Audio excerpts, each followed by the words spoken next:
Doctor Shafiqur Rahman. কারণ তিনি প্রধানমন্ত্রী হয়েছেন সেটা কেড়ে নেওয়া হয়েছে। স্পষ্ট করে দেখা থাকতো ডাক্তার শফিকুর রহমান মাননীয় প্রধানমন্ত্রী বাংলাদেশ সরকার। এই কারণে আমাকে এখন বারবার বলতে হয় জনতার প্রধানমন্ত্রী, জনগণের প্রধানমন্ত্রী ডাক্তার শফিকুর রহমান। কারণ তিনি প্রধানমন্ত্রী হয়েছেন সেটা কেড়ে নেওয়া হয়েছে।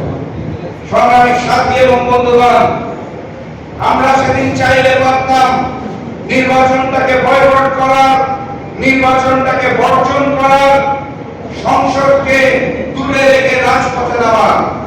আমি বারবার আমার বক্তব্যে স্পষ্ট করার চেষ্টা করেছি, আবার স্পষ্ট করে বলতে চাই, সেদিন আমরা নির্বাচনের ফলাফল মেনে নিয়েছিলাম। কারণ হচ্ছে সেদিন রাজপথে আন্দোলনে নামলে একটি জরুরি অবস্থা সৃষ্টি হতে পারত, একটা মহল সুযোগ নিতে পারত এবং সেই সুযোগে দেশে অস্থিরতা সৃষ্টি হতো।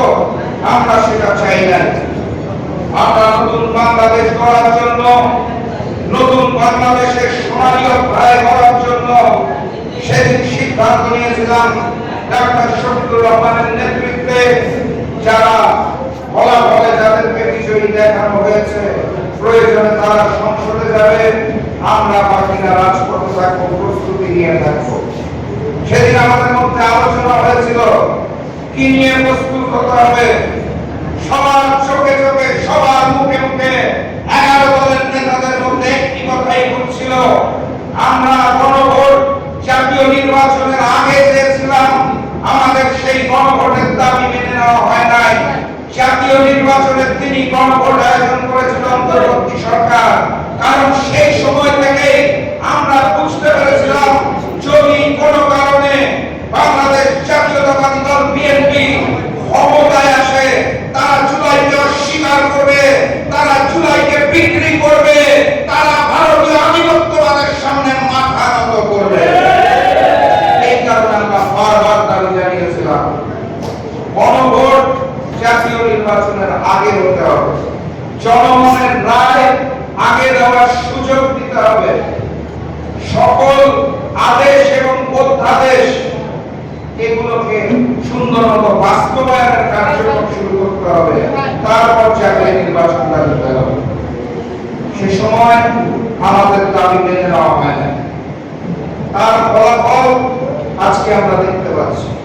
সংগ্রামী সাথী এবং বন্ধুগণ, জুলাই সনদ যখন লেখা হয়, ঐক্যমত্য কমিশনে বাংলাদেশের প্রত্যেকটা রাজনৈতিক দল দীর্ঘ 8 মাস আলোচনা করে সিদ্ধান্ত নেওয়ার পরে জুলাই সনদ লিপিবদ্ধ করা হয়েছে।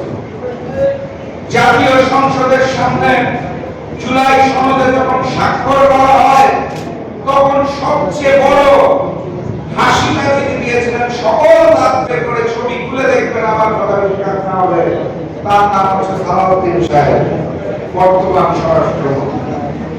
এবং বারবার তারা বক্তব্যের মাধ্যমে বলেছিল আমরা জুলাই সনদকে বাস্তবায়ন করব, কোন আইন বাধা হয়ে দাঁড়াতে পারবে না। এটা ছিল বিএনপির নেতাদের স্টেটমেন্ট। ইতিহাস সাক্ষী, দেশের মানুষ সাক্ষী, সাংবাদিক ভাই বোনেরা সাক্ষী, সকল কিছু লিপিবদ্ধ আছে। পরবর্তীতে আদেশ হলো কোনো আপত্তি নাই, পরবর্তীতে অধ্যাদেশ হলো কোনো আপত্তি নাই, গণভোট জাতীয় নির্বাচনের দিন নির্ধারিত হলো কোনো আপত্তি নাই। জনাব তারেক রহমান লন্ডনের মুফতি দেশে এসে বাধ্য হয়ে একটা সমাবেশে বললেন দয়া করে তারা গণভোটে হাতে জয়যুক্ত করবেন। সেই গণভোট শেষ হলো, এখন তারা গণভোট অধ্যাদেশ বাতিল করবে। আমি ধরে নিলাম ম্যানেজ ভোটের মাধ্যমে বিএনপি যে 50% ভোট পেয়েছে বা 51% পেয়েছে, ধরে নিলাম কথার কথা যুক্তির স্বার্থে এটাই সঠিক। যদি তাও সঠিক হয়ে থাকে, 50% ভোটের মালিক হয়ে 70% গণভোটের রায়কে আপনি অস্বীকার করেন, কোন দুঃসাহসে, কোন বেঈমানি করে, কোন মনোবিনী করে বাংলার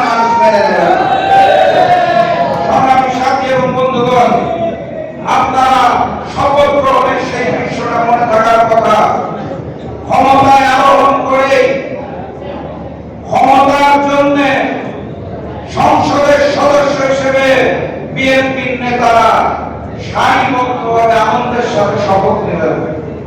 সংস্কার পরিষদ গঠনের শপথ নেওয়ার বেলায় তারা রাজি হলেন।